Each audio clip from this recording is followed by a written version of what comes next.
Hello, welcome everyone. Thank you so much for joining us this afternoon. My name is Lindy Gardner. I'm the program director at WWIN. If you're new to WWIN, we're a nonprofit organization in Washington State. We empower women to achieve economic stability through higher education and living wage careers. And this is part of our Activate You Women's Empowerment Series, where we offer free virtual workshops to people in our community. So we're really grateful that you found us and hope you'll maybe join us next month or for a future workshop as well. You can also see recordings of our past workshops on our website. And our speaker today is Micha, who is a life and leadership coach, speaker, and published author. Welcome. I'm going to turn it over to you, Micha. Thank you, Lindy. I'm very excited to talk about one of my favorite topics because, of course, I'm a total recovering perfectionist. And as I will be talking, for instance, about taking risks to get over perfectionism, that's what I am doing here. I am not doing charts today, not regular charts. I'm trying out a new app that I found yesterday at 7 p.m. So if it doesn't go well, we'll just wing it, okay?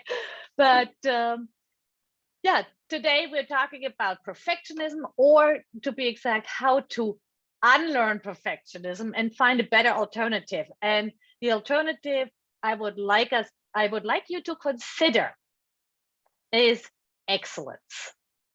Replacing our striving for perfectionism by striving for excellence. And but so before we dive into, I would like to hear from you either in the chat or feel free to unmute yourself. We are a small group. What comes to mind? What feeling comes to mind when you think about perfect and perfectionist? What does that evoke for you?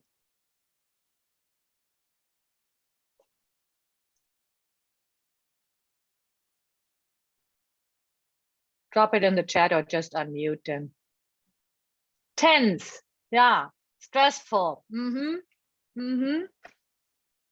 Yeah, we know where that is going. Yeah, I've always found like this. I said it before, some of you, never enough. Yes, good. We'll come back to that too. I found that growing up in Germany, I am very efficient and I can be very detail oriented. Can be. I just don't enjoy it because I am inattentive ADHD. I am, for those, I am Enneagram 7. I'm always looking for the next shiny objects, like, what? So I can do it, but it costs me so much energy. And for the first 30 years of my life, I didn't even see an alternative at all, or maybe even longer. And just when I got into coaching training and exploring those areas that really spoke to me, because that's where my anxiety flares up, that's when I realized, oh, there's something else out there. And yeah, that's why I put this workshop together. So you remember what you just said, or felt unproductive, never enough, stressful, tense. Yes. So when you go online and say, is there something positive about perfectionism? You will find that there are camps that say, oh yeah, there's good perfectionism and bad perfectionism. I say no. I think perfectionism is generally not a helpful thing, because I have never heard of a perfectionist who enjoyed that fully. Maybe the result, but even that is rare.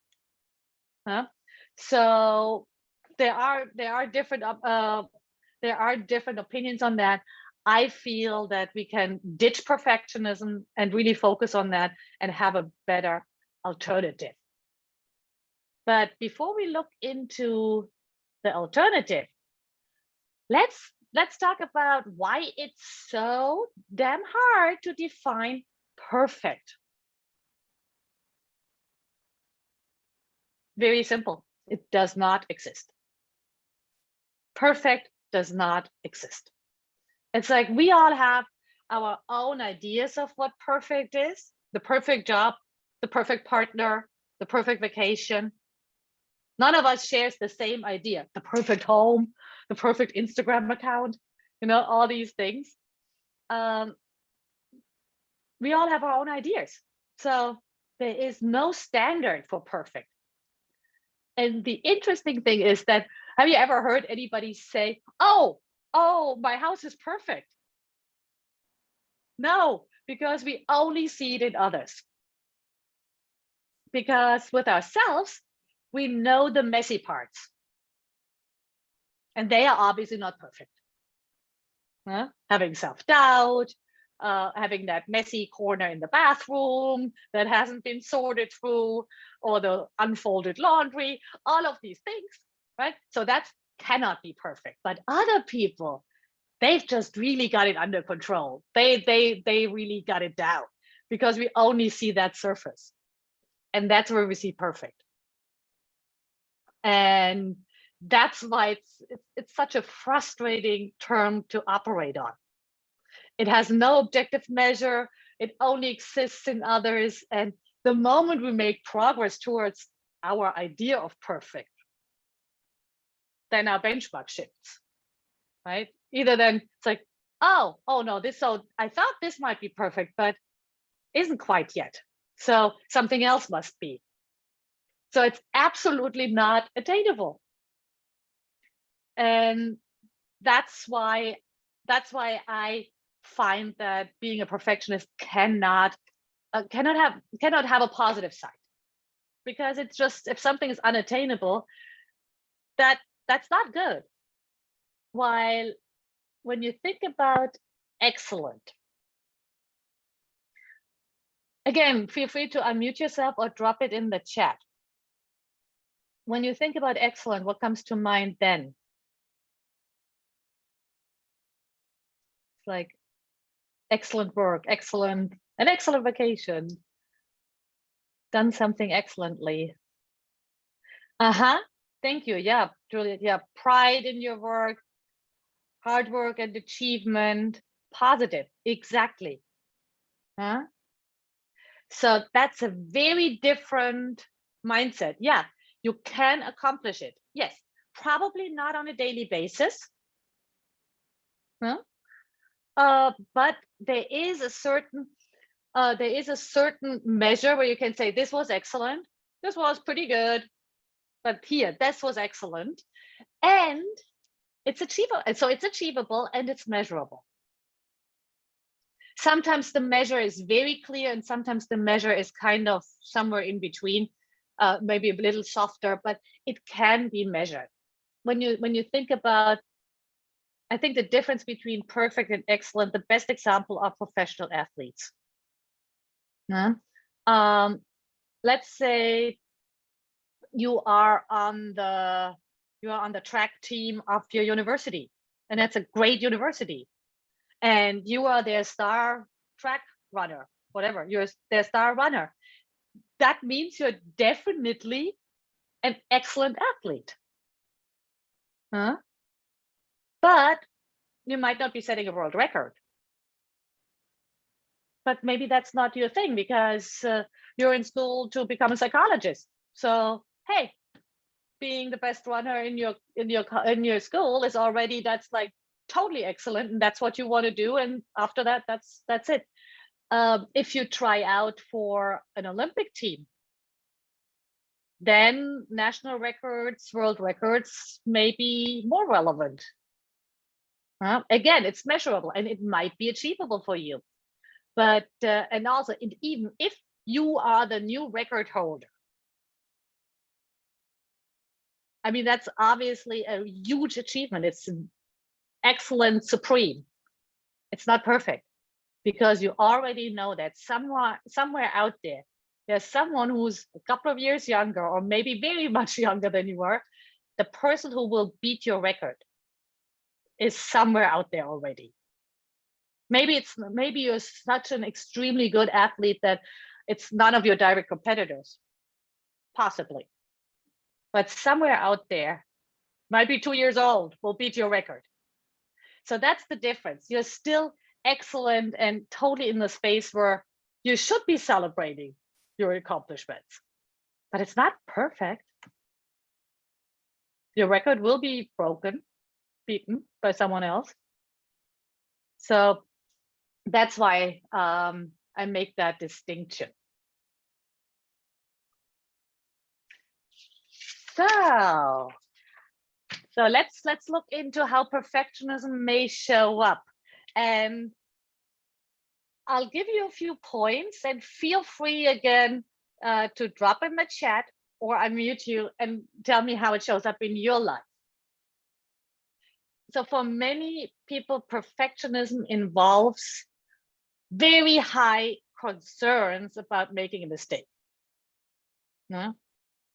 Lots of perfectionists really freak out even thinking about making mistakes.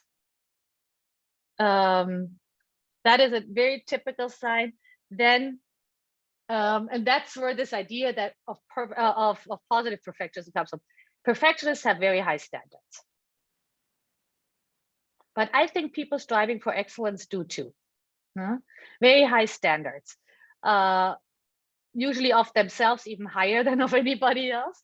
But and also, when you are a perfectionist, those high standards are usually combined with an idea that others expect you to deliver perfect something, right? So this perception that others have like these high expectations of you. That's a tricky one, because if that is what you feel, that really impacts your relationships. Because if you feel that you must be a disappointment to someone when you're not perfect, that's hard to have a good relationship with, right? And it's very often not even about people saying it. It can be. I mean, most of us have someone in their life somewhere, like in my case, it was my grandma, who seemed to set those very high expectations. But even those people, they know deep inside that perfect doesn't exist. And this thing with the high expectations that you often just like perceive at work or something, in school, nobody might actually say it that clearly, but that's what perfectionism does to you. It's like, okay, this is what they expect from me. Also comes with, oh my God, they must be so critical of me. No? And you see where this really affects personal relationships. Because if I think that someone judges me for not being perfect, I'm not myself with these people, right? I have a very hard time showing up as myself with all the aspects, some of them more perfect, closer, and the messier parts, or the self-doubt or something. It makes it very hard to show up authentically. And perfectionists, that is of course a thing where a lot of us get into the idea that we need to be perfectionists. Perfectionists have a preference for structure and order, and both the society I grew up in, very much so, Germany, but also the US. Those are companies, cultures, countries, companies, cultures, where this preference for structure and order is very, very dominant. It's like, oh, like it starts in school with handwriting, yeah, like the perfect handwriting, and then it goes to I don't know what. It goes to all these ridiculous things that are totally, absolutely not relevant at all in the bigger scope of things. And then at work also, like you almost think that someone who has a messy desk is a messy thinker, does sloppy work. Very often, it's kind of like we make that connection, and it's of course not true. It's really messy desk, clean desk. It's really a matter of preference. For some people, certain things work better than for others. For me, with my shiny object proclivity, I need a clean desk just so that I don't constantly see stuff around me. But yep, messy desk does not mean messy thinker, messy worker. Not at all. No connection. Actually, it's often the creative thinkers that have. So yeah, just very briefly, just a couple of. I'm sure you're already convinced that perfectionism isn't good, but a couple of things that to consider that you might not realize are really directly linked to perfectionism. Procrastination is like BFF of perfectionism, because if I strive for being perfect all the time, I cannot send out my application. I cannot hand in my project before the deadline. All these things. And that is basically the low productivity. If I have like 16 rounds of edits for a presentation, that's not productive. That's not efficient. Actually, in one of my former lives, so to speak, I was an editor at a nonfiction publishing house. And I can totally tell you from years and years of industry experience, more than 2 edits, more than 2 rounds of edits make things worse. That's a very clear thing. Like 2 rounds of edits, different people, that's usually good. After that, it goes downhill. Polling everybody on presentations makes them worse. So that's really something perfectionists never think about, that it actually lowers their productivity. You only realize it when you miss a deadline, let's say, and you only miss, of course, your own deadlines. Yeah? Usually not your boss's, your department's deadlines, but you may miss the deadline to apply for something you're really interested in. Yeah? New job or project or funding for something or grant or stipend, whatever. That's where you miss the deadline, because you might be like, oh, that's not perfect yet. No? I did that recently again. It's like, oh, wow. Because a friend of mine wanted us both to apply for the TED community stipend. And I immediately said, oh no, that has to be really, really good. It's like, no, it doesn't. I should have just done it. I caught it, but then they had the deadline was too close. So it was like, but she only told me like 2 days before, and those 48 hours, I was not able to get myself out of that thing and just hand in something. All right, so it still happens, but it happens more rarely now. Fear of failure is a huge deal. And dealing with failure is something that's really at the core of a lot of things that we don't do. But I found with a lot of people, with a lot of clients, when we look into that, because that's kind of when I work with clients, that's what we look into in a lot more detail. A lot of them are ambitious and they love what they do. And those people often are stuck more in a loop of fear of success, which is interesting, because we feel like, oh no, we all want to be successful. But it's really worth the consideration. Could you maybe be afraid of success as much as of failure? Just something to contemplate. And then, of course, for some people, perfectionism leads to anxiety and depression. That's a clear connection that we can make there. And what I mentioned earlier, if I perceive others as so critical of me and myself as so imperfect, I might get lonely and inauthentic. And that is definitely not a good choice.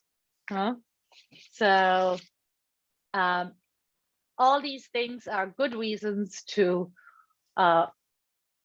commit to unlearning perfectionism. And let me quote Brené Brown. Perfectionism is not the same thing as striving to be your best. Perfection is not about healthy achieving and growth. If you have not read The Gifts of Imperfection by Brené Brown, it's really a book I would recommend. It's a very short book. It has it's a tiny book. I have it somewhere. It's like, can't be more than 150 pages, tiny book, just in a new edition. It's 20 years old. It is fabulous. So I can really recommend that, or her Netflix show that's kind of a medley, a best of. Watch that. That's only an hour and you get really her Brené Brown best of. That's absolutely recommendable. All right. So now that I've told you all about why you don't want to be a perfectionist, let's look at what healthy striving for excellence looks like. We talked about the runner earlier. When you think about this runner, let's stick with that example. This young runner who is in the who just worked on the qualified. Maybe they qualified for the Olympics. Number one, you need to be inspired by your goals. So if you are a young athlete and you have set your sight on the Olympics, this is really what gets you through the boring stuff, right? Because you'll have good days and bad days, but the goal to be in the next Olympics, that's your why. That's what inspires you. And goals are a tricky thing. I'm not always a fan of goals, because a lot of us, and I think it affects women more than men, carry around a full backpack of should goals. Because we all have this idea what we should be doing, right? What we should be caring, and we should be supportive, and we should be this, and we should be that. And that reflects certain goals we set ourselves, like I don't know, by which age go to college, get married, have 2 kids, have this and this career step by age so and so. These things, they might be the things you actually want, but they might be total should goals. They might really not be inspiring to you at all, because that is totally not what you want. And that's sometimes hard to distinguish. What are my own goals, and what have I seen in the media? What have I heard in my family? What have I seen all around me in society, in our culture? Or let's take it out of that context. I have a couple of friends in Seattle who are originally from India and China, and they heard all their childhood long that they only have 2 options. If they don't want to be married, they only have 2 options: become an engineer, become a doctor. All of them who did not want to stay in India and be in an arranged marriage, all of those women are either engineers or doctors. And of course, now that I'm middle-aged, lots of them start dropping out because they realize this is not who they want to be. So inspiring goals are goals that really are your goals. and preferably, and I'm coming back to the runner, attainable. If I set myself the goal that I want to compete in the Olympics, it'll be very frustrating. Because I mean, I'm pretty good at Pilates, but I don't think they want me in the Olympics for that. And I'm not that good anyway. But see, if it's not attainable, we always think we need those crazy goals. And it might be fun to have a crazy goal out there, like for the general direction, shooting for the moon. But it is super important to have a whole bunch of attainable goals where you're like, yeah, I need to stretch for that, but I can do it. I can at least see myself doing it. Maybe not today, maybe not tomorrow, but if I keep going, eventually I can see myself doing it. And that's actually, that mindset is what you really need. So inspiring and attainable. That's what healthy striving for excellence is. Because that's still ambitious. And what I also find important is in that context is make an effing decision. Don't go back forth, yes, no, maybe. Make a decision, see what happens. If it doesn't work out, revise, reevaluate, make a new decision. Decisions are what bring us forward, right? Maybe takes so much energy. Second guessing ourselves. It's an energy vampire. It's like a black hole where all the energy sinks in. So make a decision. Might not be right, might not work for you. We'll see. It's okay, make another decision. That also helps your brain see, oh, okay, if I make a decision that turns out to be suboptimal, I'm not dying. Because that's our brain just basically thinks like, oh, if I make a wrong decision, then I'm stuck in the jungle with a hungry tiger. Yes, that's how the lizard part of our brain thinks, right? Just like, oh my God, this is dangerous. I'm getting out of my comfort zone. This is dangerous. But that part of our brain just cannot distinguish between the hungry tiger in the jungle and giving a presentation to your team. Obviously, situation one is and continues to be dangerous. Situation two, you're probably not going to die. Very unlikely. Possible, but very, very low likelihood. So making decisions, changing course, trains your brain to expand your comfort zone, to make you feel safer. It's like, okay, nothing happening, still alive. Woo, nothing happened. Yeah, that's why this is important. And one more thing. We all live our own story, right? And so when you really commit to excellence, the game changer, I think, is that you learn to understand that other people think differently from you. So to evaluate what are the actual facts as opposed to what's my story. That's not easy to do, to get used to that, right? Because we all, someone tells us that, oh yeah, that presentation was good. And the story immediately starts like, oh, okay. So I heard in that tone, the tone that the person is not happy with what I did. And also he said, good is not great, right? Good is just like somewhere in the middle. And then we spin that story, and by dinner time, we have basically lost our job over that presentation. That's how the story goes. While in reality, the fact is someone said the presentation is good.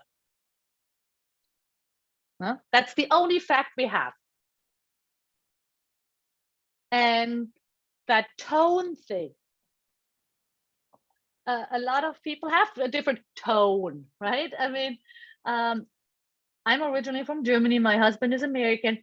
It took him forever to understand that I'm not shouting at my mother when we talk on the phone, that we are not angry with each other. Mostly, sometimes we are, but generally we are not angry with each other or shouting at each other.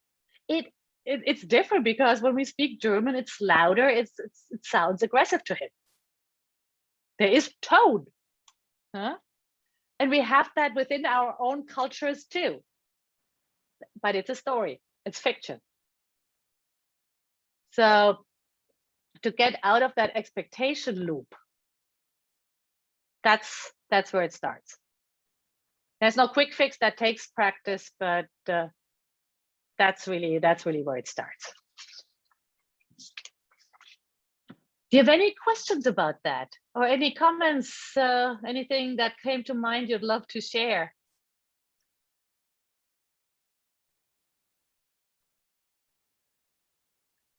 Feel free to unmute yourself, small group.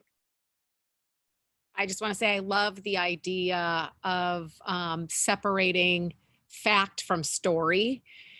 You know, we all live in our stories, and I'm trying to be more mindful of that because, like you said, somebody's tone or the way they look at me, or, you know, I could definitely see myself getting fired by dinner time because of a presentation I gave. And, you know, the only thing I heard was great job, but then I take it and I'm like, well, what did that mean? And blah, blah, blah. So I love that example, and I can totally, it resonates with me.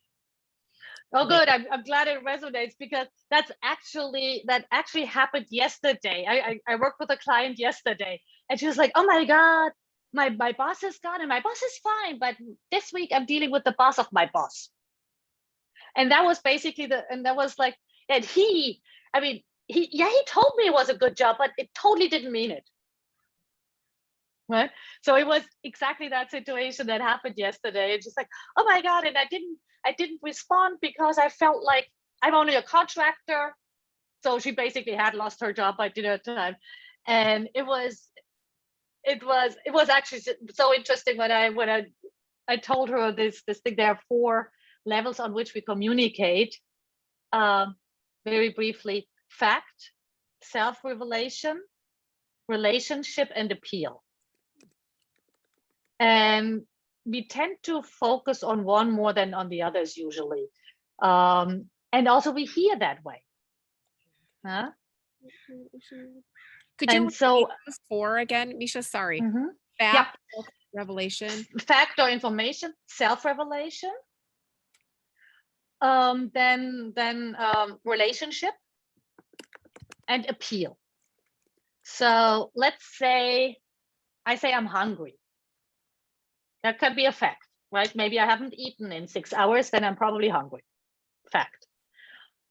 Self-revelation would be, I'm hungry because I'm on a diet and I really need to lose those 10 pounds, and I have all these stories like, I'm hungry. Ooh. Yeah. So it could be saying something about me that I want to share.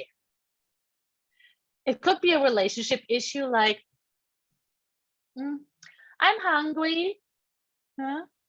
That's because you didn't go shopping and there's nothing in our fridge, and it was your turn to go shopping. So that can be about that relationship between, I don't know, the other person in my household. Or it could be an appeal. It's like I say I'm hungry and my husband says, can I make you dinner? So you can also hear on different ears, and that's where we often get miscommunication. That's really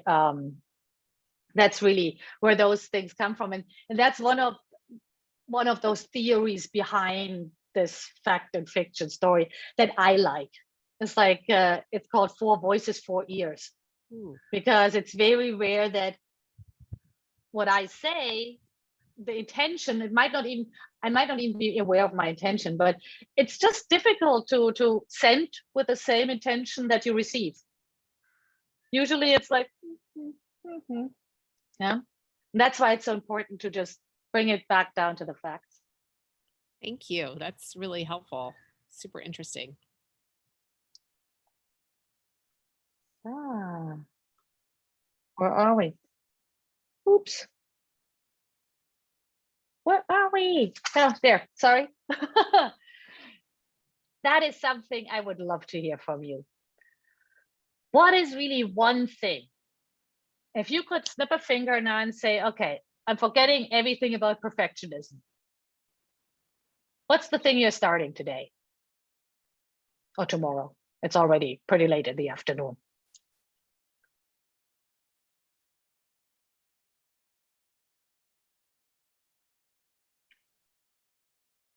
What came to mind first?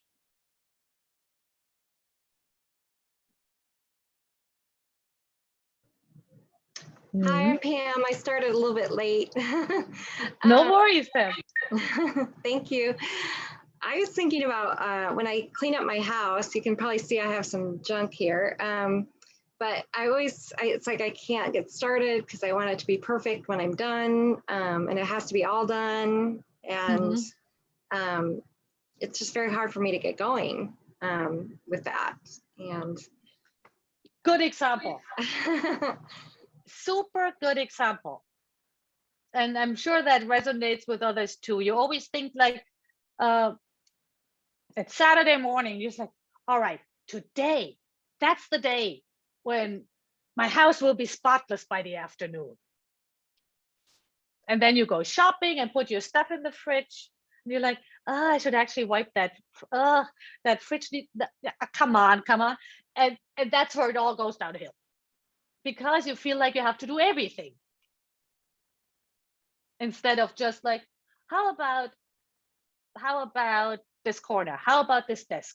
How about this one room? How about just cleaning the dishes, or just doing this, just changing the sheets? So thank you for sharing that, because that's a really good example. So from now on, so now you have your action point already. That's why I'm actually doing that. Okay, be very specific. Come up with one thing.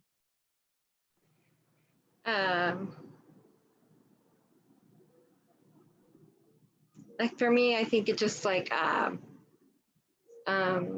clearing off my bathroom sink so that I feel like I'm taking care of myself by, just clearing that little area as a first step, like in the bathroom cleaning, but also just, where you clean your face and you brush your teeth and your hair.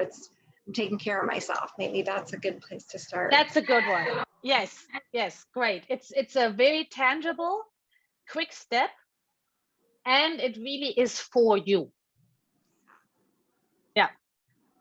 Anybody else have an example where you can ditch the perfectionism right today or tomorrow?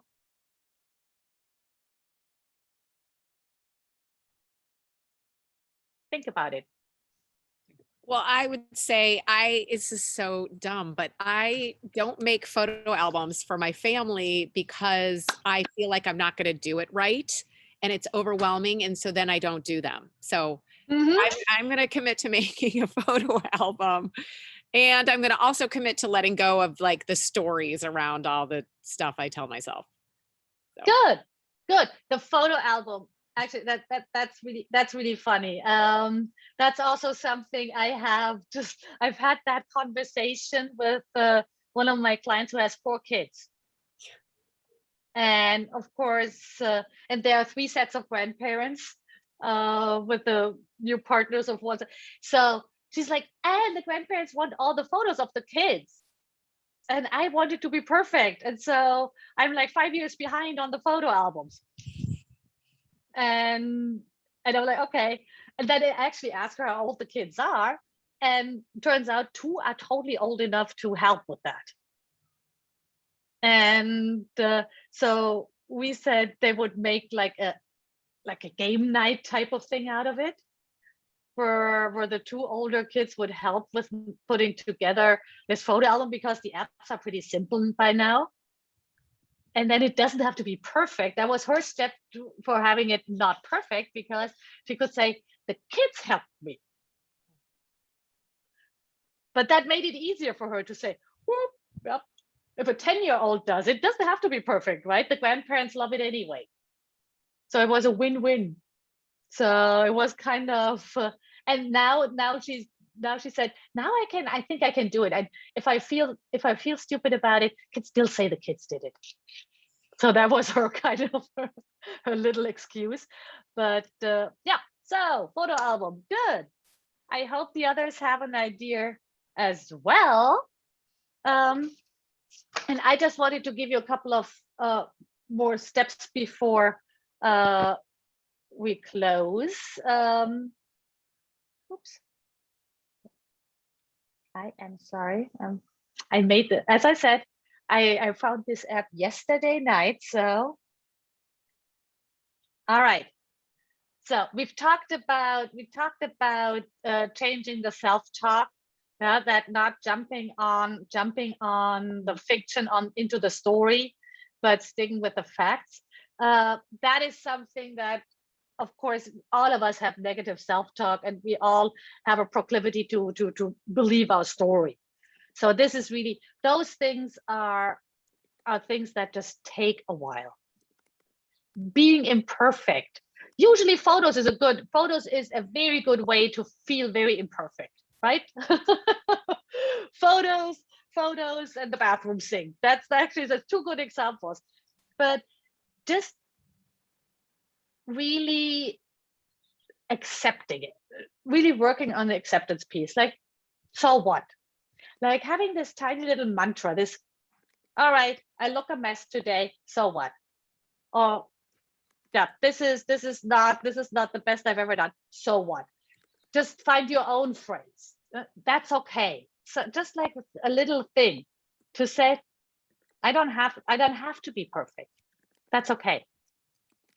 It's just, again, it is just to rewire your brain to be more open to the possibility that you don't need to be perfect. You really don't. And don't over-identify. What I mean by that is, again, when we get too carried away, like the great job presentation, and then by the evening you've lost your job because you heard tone, that is also over-identifying. Yeah, with our work, for instance. You are not your presentation. And your worth as a person is not relying on this presentation or the cleanliness of your house or whatever we find. So that's what I mean by don't over-identify. Yeah, you are not the presentation, the clean house, it's like those things don't define you. If you don't let them, and most of us let them define us. So that is the long-term strategy. But let's get a little more specific. So I would recommend you choose your poison. I'm going to give you a couple of very specific steps. And think about what really matters to you, and think about if there's one thing that you can really do immediately this week, not maybe tonight, but this week. Because I mean, I can talk to you all night long, but you need to do things. That's how we change. So choose your poison. I have a couple of suggestions. If you work in a corporate, very structured work environment, maybe focus on the task and building in checkpoints is the thing you want to do for your next project. Really not really forcing yourself to split it up and not looking at the goal at the end of it. Really, what's the task? What's the next checkpoint? And really writing it down. If you're, let's say you're working on a larger project or a larger paper or something, a white paper, that takes a while. Really cutting it down and having your checkpoints, because that gives you a sense of accomplishment along the way. And the other thing that's good about it is that you have, until you're done, you have your own measure of success. Because in the end, there will someone else maybe evaluate your success, saying, I like it, I don't like it. That's a little bit out of your hand. But if you have enough checkpoints, you can always say, did I give it my best? Is that the best I can do for this point? Or is that the best I can do today? Which is important too, right? I mean, we've all gone through a lot in the last 18 months. So sometimes, is this the best I can do today? Is the kind of question. Because not every day, I mean, in general, not every day is a good day. So is this the best I can do today? And if you can check that, that's your success criteria. And if you tend to get, you can take that one step further in case you tend to really go down every rabbit hole, like in research, or something like whatever, rabbit hole, give yourself time blocks in addition to the checkpoints. Let's say when I made my website, I had to bootstrap and I had to do it myself because my husband actually does that type of stuff for a living, but I knew I would totally, I either can have a website or a husband. I mean, if I thought that like, this is going to lead to divorce. If I ask him for help with that, this is just totally not working. So I had to bootstrap and somehow do that myself. You know how that is, learning from partners. That's a tricky thing. So of course, it's not a great website. It's an okay website. But that really was a big deal in my recovery from perfectionism, because I gave myself, okay, choose a theme for the website. Like, and I browsed the internet for hours and hours, like, oh, this looks nice, this looks nice. And then I said, okay, 2 hours. I set an alarm. And then I clicked buy for my theme. And then I set the next alarm for, all right, you're writing the about me in the next 2 hours and stuff like that. So checkpoints, but they might be time-based. Yeah? Whatever your profession is, you know how long it should take someone else to do. Hold yourself to the standard. Yeah? Because you know, if your colleague, you say, that shouldn't take longer than half an hour, give yourself that time. Stop. No? Then next one, take a risk every once in a while. That's why I said that this is why in a workshop on perfectionism, I absolutely wanted to try out new technology I just discovered last night. Could have gone wrong, actually went well, right? But so every once in a while, really force yourself to wing it. I mean, not totally wing it. I mean, I did spend an hour last night putting text into those whatever tiles, but no, just get out of your comfort zone. Say yes to a couple of things that you're like, oh, seriously. Not asking you to jump out of a plane, right? Be clear about that. No physical risks, but other stuff like say yes every once in a while and then figure it out. And a good way to do that, to make our brains adjust to being a non-expert, is if you just start a new hobby. Yeah. That is, I mean, it doesn't have to be a very time-consuming thing. Just something. I mean, how many of you have said before that I can't paint? Yeah, or I'm not creative, right? I have too. Yes. When did you paint the last time? I was probably 10 years old. Haven't done it for decades. Of course, I'm not good at it. I mean, I'm not Picasso, and he did it all the time too, right? And I mean, yeah, of course I'm not good at it, but that's kind of, and then I actually did go to a couple of those, that was before the pandemic, paint and sip nights with a friend. Like I was very judgmental in the beginning, but then I went and I'm like, actually, of course her stuff looks better because she paints all the time. She has a corner in her living room where she has like her setup. Of course but that's okay. I'm just going to say, oh, I'm here for the first time and nobody has any expectations and I can drink my wine and just do something. And that is really helpful to get over this. I need to be an expert at everything. Doesn't have to be painting. So now that things are open again, it's a possibility. But yeah, choose your poison. And the last thing I really have for you is decide what to have as. There's one thing that you are giving way too much attention in your life. And probably more than one, but definitely for me it was email. Not being a native speaker, but so proud of my language skills. It was super important to me to really get my emails like right and perfect. And so it took me way too long. Email writing is not at the core of my business. It's a side part of my business. It just comes with it. So now I'm half-assing emails. I read, I write, I send. Done.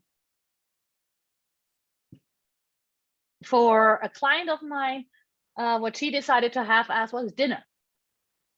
So she has 2 young kids. Monday is Greek salad, Tuesday is spaghetti, Wednesday is, I don't know, burger and veggies. And so she has a plan, and every week, Monday to Friday, same dishes. And on the weekend, if someone complains, they can get takeout, they can make their own food. She does not like to cook. So that's it, half-assing. They all get enough food, and it's reasonably healthy. Done. So anything that comes to mind for half-assing? It's my favorite tip. I love to give that tip. So really, let's do it.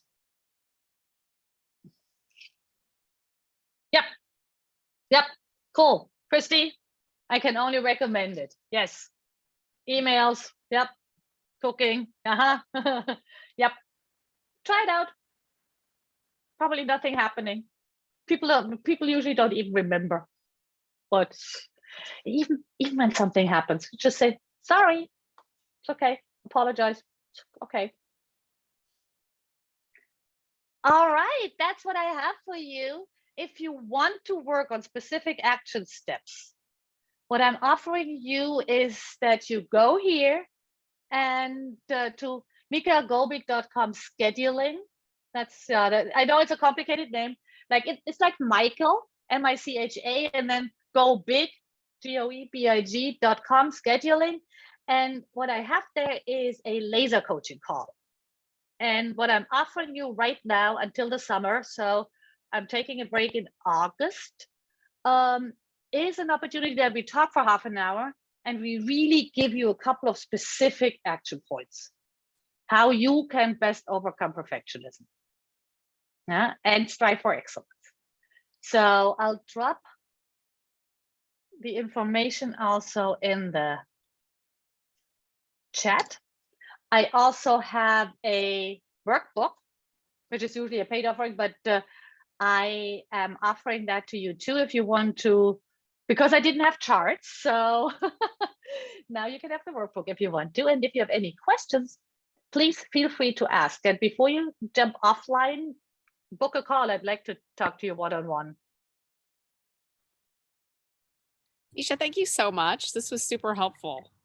I really appreciate the time. Glad you liked it. Yes, thank you so much. This was wonderful. A really helpful one, I think, for all of us. Yep, perfectionism is something we have to get rid of. Yeah.